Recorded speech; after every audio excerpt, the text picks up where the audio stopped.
সেনা হেফাজতে থাকা মেজর সাদিকের স্ত্রী সুমাইয়া জাফরিনকে আটক করেছে ডিবি।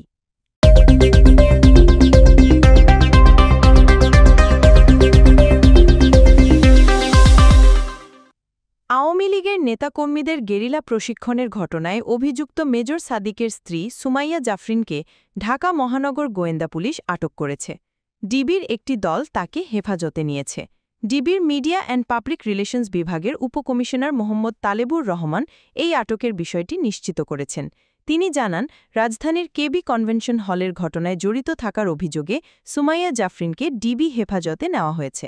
পুলিশ সূত্রে জানা গেছে, আওয়ামী লীগের নেতাকর্মীদের গেরিলা প্রশিক্ষণ দেওয়ার সময় সুমাইয়া জাফরিন তার স্বামী মেজর সাদিকের সঙ্গে সক্রিয়ভাবে অংশ নিতেন। এই বিষয়টি জনসম্মুখে আসার পর থেকেই তাকে খুঁজছিল পুলিশ। এর আগে রাজধানীর বসুন্ধরা আবাসিক এলাকার কাছে একটি কনভেনশন সেন্টারে গোপন বৈঠক চলাকালীন নিষিদ্ধ থাকা আওয়ামী লীগ, ছাত্রলীগ সহ অন্যান্য সহযোগী সংগঠনের ২২ জন নেতাকর্মীকে গ্রেফতার করে ঢাকা মহানগর পুলিশ। এই ঘটনায় রাজধানীর ভাটারা থানায় একটি মামলা দায়ের করা হয়।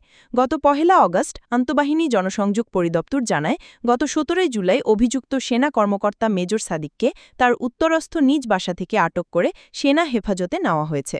এই ঘটনার সুষ্ঠু তদন্তের জন্য একটি তদন্ত আদালত গঠন করা হয়েছে এবং প্রাথমিক তদন্তে অভিযোগের সত্যতা পাওয়া গেছে। তদন্ত শেষে প্রাপ্ত তথ্য প্রমাণের ভিত্তিতে সেনাবাহিনীর প্রচলিত আইন অনুযায়ী তার বিরুদ্ধে ব্যবস্থা নেওয়া হবে।